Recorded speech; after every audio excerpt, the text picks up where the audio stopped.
महाशिवरात्रि।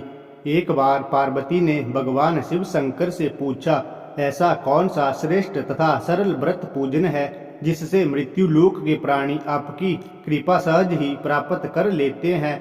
उत्तर में शिवजी ने पार्वती को शिवरात्रि के व्रत का विधान बताकर यह कथा सुनाई। एक गांव में एक शिकारी रहता था। पशुओं की हत्या करके वह अपने कुटुंब को पालता था। वह एक साहूकार का ऋणी था, लेकिन उसका ऋण समय पर ना चुका सका। क्रोधवश साहूकार ने शिकारी को शिव मठ में बंदी बना लिया।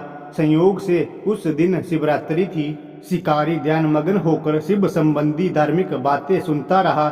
चतुर्दशी को उसने शिवरात्रि की कथा भी सुनी। संध्या होते ही साहूकार ने उसे अपने पास बुलाया और ऋण चुकाने के विषय में बात की। शिकारी अगले दिन सारा ऋण लौटा देने का वचन देकर बंधन से छूट गया। अपनी दिनचर्या की भांति वह जंगल में शिकार के लिए निकला, लेकिन दिन भर बंदी गृह में रहने के कारण भूख प्यास से व्याकुल था। शिकार करने के लिए वह एक तालाब के किनारे बेल वृक्ष पर पड़ाव बनाने लगा। बेल वृक्ष के नीचे शिवलिंग था जो बेलपत्रों से ढका हुआ था।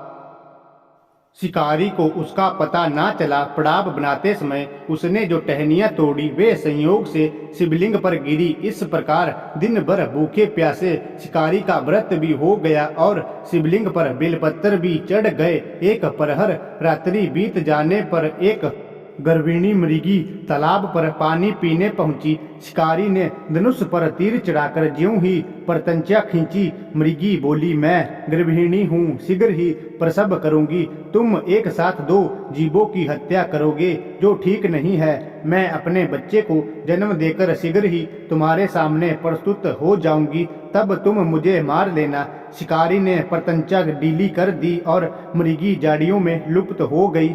कुछ ही देर बाद एक और मृगी उधर से निकली। शिकारी की प्रसन्नता का ठिकाना ना रहा। समीप आने पर उसने धनुष पर बाण चलाया। तब उसे देख मृगी ने विनम्रता पूर्वक निवेदन किया, हे पार्वती, मैं थोड़ी देर पहले ही ऋतु से निवृत्त हुई हूँ, कामतुर गृहिणी हूँ, अपने प्रिय की खोज में भटक रही हूँ। मैं अपने पति से मिलकर शीघ्र ही तुम्हारे पास आ जाऊंगी। शिकारी ने उसे भी जाने दिया। 2 बार शिकार को खोजकर उसका माथा ठनका। वह चिंता में पड़ गया। रात्रि का आखिरी पहर बीत रहा था। तभी एक अन्य मृगी अपने बच्चे के साथ उधर से निकली। शिकारी के लिए यह स्मरणीय अवसर था। उसने धनुष पर तीर चढ़ाने में देर ना लगाई। वह तीर छोड़ने ही वाला था कि मृगी बोली, हे पार्वती, मैं इन बच्चों को पिता के हवाले करके लौट आऊंगी। इस समय मुझे मत मार। शिकारी हंसा और बोला, सामने आए शिकार को छोड़ दूं, मैं ऐसा मूर्ख नहीं। इससे पहले मैं 2 बार अपना शिकार खो चुका हूँ। मेरे बच्चे भूख प्यास से तड़प रहे होंगे। उत्तर में मृगी ने फिर कहा, जैसे तुम्हें अपने बच्चों की ममता सता रही है, ठीक वैसे ही मुझे भी। इसलिए सिर्फ बच्चों के नाम पर मैं थोड़ी देर के लिए जीवनदान मांग रही हूँ। हे पार्वती, मेरा विश्वास कर, मैं इन्हें इनके पिता के पास छोड़कर तुरंत लौटने की प्रतिज्ञा करती हूँ। मृगी का दीन स्वर सुनकर शिकारी को उस पर दया आ गई। उसने उस मृगी को भी जाने दिया। शिकार के अभाव में बेलपत्तर पर बैठा शिकारी बेलपत्तर तोड़ तोड़ कर नीचे फेंकता जा रहा था। पाँव फटने को हुई। एक हष्ट पुष्ट मृग उसी रास्ते पर आया। शिकारी ने सोच लिया कि इसका शिकार वह अवश्य करेगा।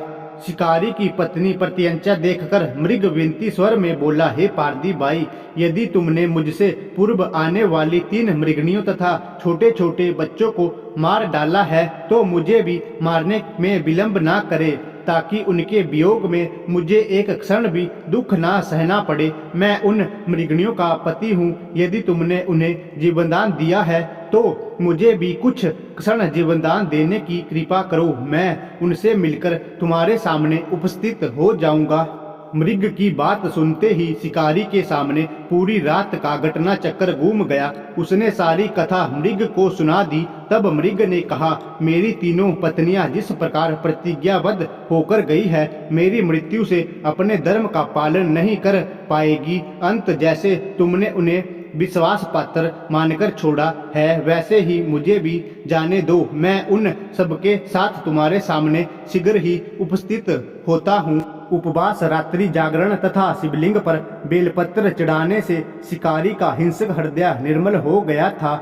उसमें भगवत शक्ति का वास हो गया था। धनुष तथा बाण उसके हाथ से सहज ही छूट गए। भगवान शिव की अनुकंपा से उसका हिंसक हृदय करुणिक भावों से भर गया। वह अपने अतीत के कर्मों को याद करके पश्चाताप की ज्वाला में जलने लगा। थोड़ी ही देर बाद मृग सपरिवार शिकारी के समक्ष उपस्थित हो गया ताकि वह उनका शिकार कर सके, किंतु जंगली पशुओं की ऐसी सत्यता, सात्विकता एवं सामूहिक प्रेम भावना देखकर शिकारी को बड़ी ग्लानि हुई। उसके नेत्रों से आंसुओं की जड़ी लग गई। उस मृग परिवार को ना मारकर शिकारी ने अपने कठोर हृदय को जीव हिंसा से हटा सदा के लिए कोमल एवं दयालु बना लिया। देवलोक से समस्त देव समाज भी इस घटना को देख रहा था। घटना की परिणति होते ही देवी देवताओं ने पुष्प वर्षा की। तब शिकारी तथा मृग